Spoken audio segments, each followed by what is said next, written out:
हिंदू धर्म के सबसे पवित्र और महत्वपूर्ण पर्व में से एक है महाकुंभ। महाकुंभ बहुत ही दुर्लभ आयोजन है जो 12 पूर्ण कुंभ यानी कि 144 वर्ष के बाद एक बार आता है। यह सिर्फ प्रयागराज के तट पर आयोजित होता है। 2025 के महाकुंभ मेले का आगाज 13 जनवरी से हो चुका है और इसका समापन 26 फरवरी 2025 को महाशिवरात्रि के दिन होगा। महाकुंभ में सबसे खास होता है शाही स्नान, जिस पर दुनिया भर के लोगों की आंखें टिकी होती हैं। शाही स्नान के साथ साथ इस मेले का मुख्य आकर्षण नागा साधु होते हैं। नागा साधुओं का जीवन अन्य साधुओं की तुलना में सबसे कठिन माना जाता है और उनका संबंध शैव परंपरा की स्थापना से जुड़ा हुआ है।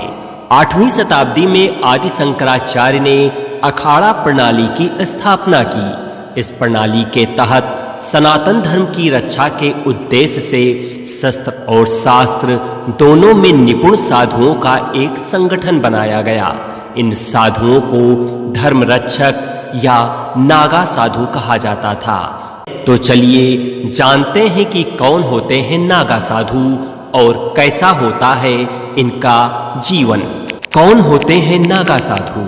नागा साधु भगवान शिव के अनुयायी होते हैं, जिसके पास तलवार, त्रिशूल, गदा, तीर, धनुष जैसे हथियार होते हैं। नागा साधुओं को अक्सर महाकुंभ, अर्धकुंभ या सिंहस्थ कुंभ में देखा जाता है। आदि गुरु शंकराचार्य ने सनातन धर्म की रक्षा के लिए केवल साधारण सैनिक नहीं बल्कि वैदिक सैनिक तैयार किए। ऐसे सैनिक का एक संगठन बनाया गया जिनके पास धर्म के अलावा और कोई विरासत नहीं थी। उनके एक हाथ में वेद, गीता, उपनिषद और पुराण थे तो दूसरे हाथ में भाला, तलवार और कृपाण।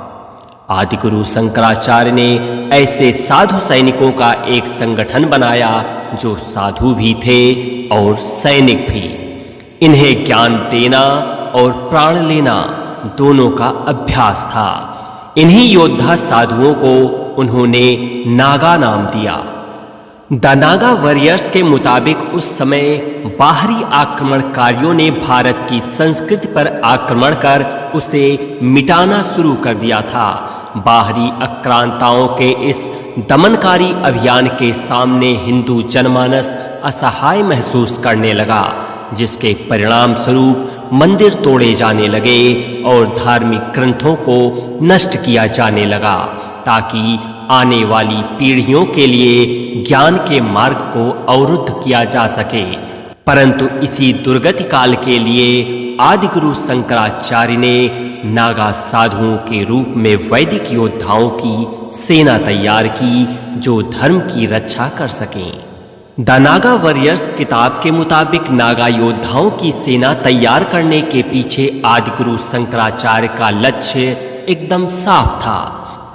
भारतवर्ष की आत्मा, अध्यात्म और उनके मन दर्शन की रक्षा करना, इस देश की सांस्कृतिक विरासत और उसकी पुरातन धरोहर की रक्षा करना है। उन्होंने नागाओं को बाहरी आक्रमण से उनके पवित्र धार्मिक स्थलों, धार्मिक ग्रंथों और आध्यात्मिक ज्ञान की रक्षा की जिम्मेदारी सौंपी थी। आदि गुरु शंकराचार्य भारत के लोगों को यह संदेश देना चाहते थे कि जब तक एक हाथ में शास्त्र के साथ साथ दूसरे हाथ में शस्त्र न हो तब तक धर्म की रक्षा नहीं की जा सकती। अंततः बाद में आदि गुरु शंकराचार्य ने अपने इस संदेश को भारतवर्ष के कोने कोने में फैलाने और लोगों को अपनी संस्कृति, सभ्यता और धर्म की रक्षा की खातिर युद्ध भूमि में उतारने के लिए प्रेरित करने के उद्देश्य से नागा साधुओं को भेजा था। आज भी इनका जीवन आम लोगों के लिए एक रहस्य की तरह होता है। भारत में लगने वाले सबसे बड़े धार्मिक मेले महाकुंभ के कई अलग अलग रंगों में सबसे रहस्यमय रंग होते हैं नागा साधु, जिनका संबंध शैव परंपरा से है। सनातन परंपरा की रक्षा करने और इस परंपरा को आगे बढ़ाने के लिए अलग-अलग सन्यासी अखाड़ों में हर महाकुंभ के दौरान नागा साधु बनने की प्रक्रिया अपनाई जाती है। इनमें संतों के 13 अखाड़े निरंजनी अखाड़ा, जूना, महानिर्वाणी, अटल, आवाहन, आनंद, अग्नि, नागपंथी गोरखनाथ, वैष्णव, उदासीन पंचायती बड़ा अखाड़ा, उदासीन नया अखाड़ा, निर्मल पंचायती अखाड़ा और निर्मोही अखाड़ा में से 7 अखाड़े ही नागा साधु बनाते हैं। ये 7 अखाड़े हैं जूना, महानिर्वाणी, निरंजनी, अटल, अग्नि, आनंद और आवाहन अखाड़ा। नागा साधु बनाने की प्रक्रिया कठिन और 12 साल लंबी होती है। नागा साधुओं के पंथ में शामिल होने की प्रक्रिया में लगभग 6 साल लगते हैं। इस दौरान नए सदस्य एक लंगोट के अलावा कुछ नहीं पहनते। कुंभ मेले में अंतिम प्रण लेने के बाद वे लंगोट भी त्याग देते हैं और जीवन भर यूं ही नग्न यानी दिगंबर रहते हैं। नागा साधु स्वयं का करते हैं पिंडदान। अखाड़ों में प्रवेश के लिए व्यक्ति का चयन गहन जांच पड़ताल के बाद ही किया जाता है। सबसे पहले उसे लंबे समय तक ब्रह्मचारी के रूप में जीवन बिताना होता है। इसके बाद उसे महापुरुष और फिर अवधूत का दर्जा दिया जाता है। अंतिम प्रक्रिया महाकुंभ के दौरान पूरी होती है, जहां उसका स्वयं का पिंडदान और दंडी संस्कार संपन्न कराया जाता है, जिसे बिजवान कहा जाता है। इसके बाद उसे अंतिम परीक्षा से गुजरना होता है, जिसमें वह दिगंबर और फिर श्री दिगंबर बनाया जाता है। दिगंबर नागा एक लंगोट पहन सकता है, जबकि श्री दिगंबर को पूरी तरह नग्न रहकर जीवन यापन करना होता है। इसके बाद इन्हें 5 गुरु भगवान शिव, भगवान विष्णु, शक्ति, सूर्य और श्री गणेश स्वीकारने होते हैं। इसके बाद नागा साधुओं के बाल मुंडवाए जाते हैं और कुंभ के दौरान उन्हें गंगा नदी में 108 डुबकियां लगानी पड़ती हैं।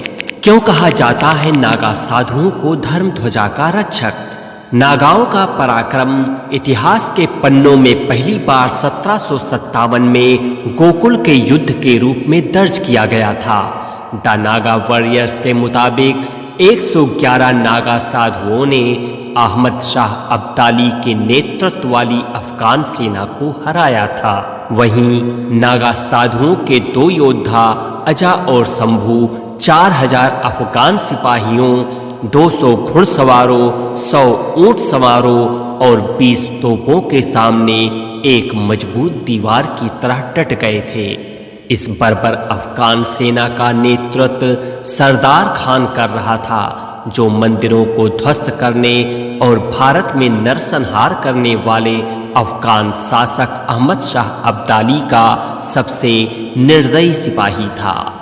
दरअसल अहमद शाह अब्दाली एकदम क्रूर, निर्दयी, रक्त पिशाच शासक था। 1757 में अहमद शाह अब्दाली भारतीय मंदिरों और संस्कृति को ध्वस्त कर आगे बढ़ रहा था। इसी बीच उसने वृंदावन, मथुरा और गोकुल पर भी हमला किया था, लेकिन उसे इस बात का ज्ञान नहीं था कि गोकुल नगरी में उस समय देश के ज्यादातर नागा साधु पहुंचे हुए थे।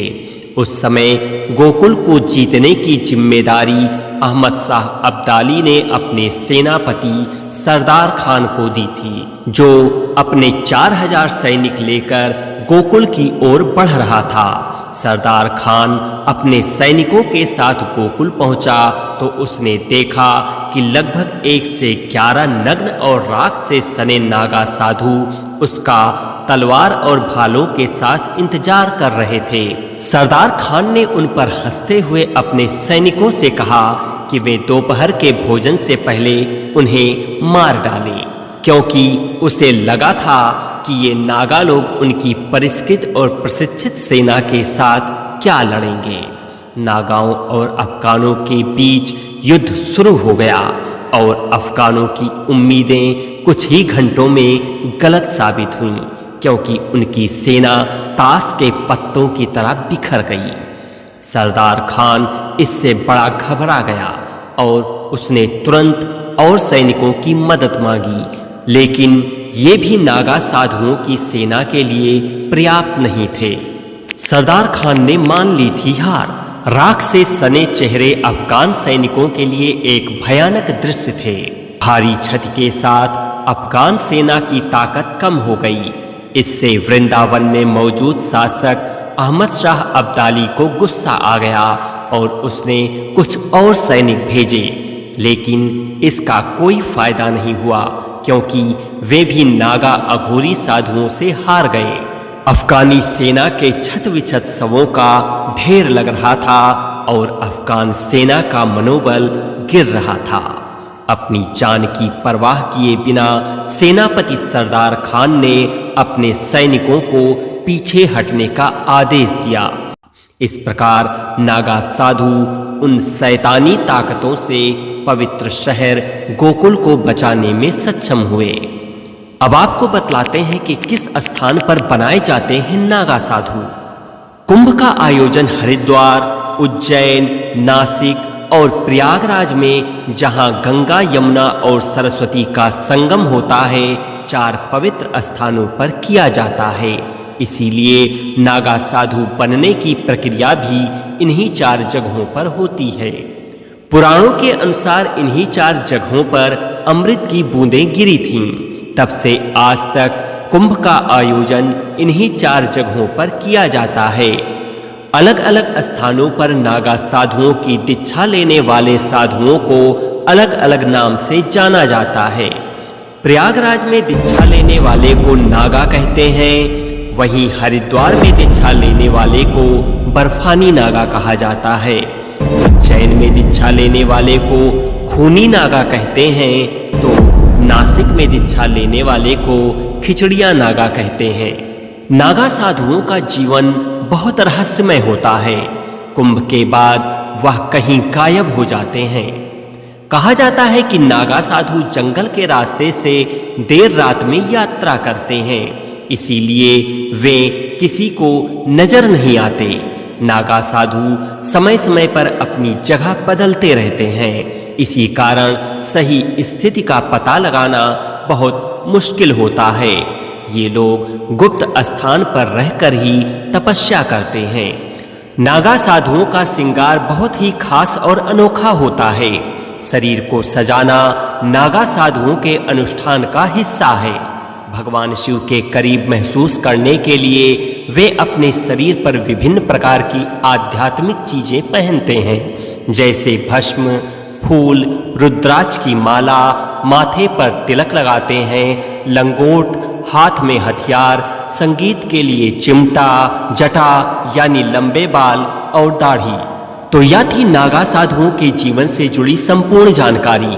उम्मीद करता हूँ कि आपको यह जानकारी जरूर अच्छी लगी होगी। अगर हाँ तो वीडियो को लाइक करिए, अधिक से अधिक लोगों को शेयर करिए और कमेंट में अपने विचार जरूर लिखिए।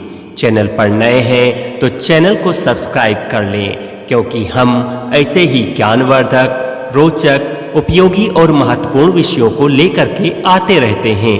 फिर मिलेंगे एक नई वीडियो में कुछ नई जानकारी के साथ। तब तक मैं विवेक कुमार श्रीवास्तव आपसे विदा चाहूँगा। धन्यवाद।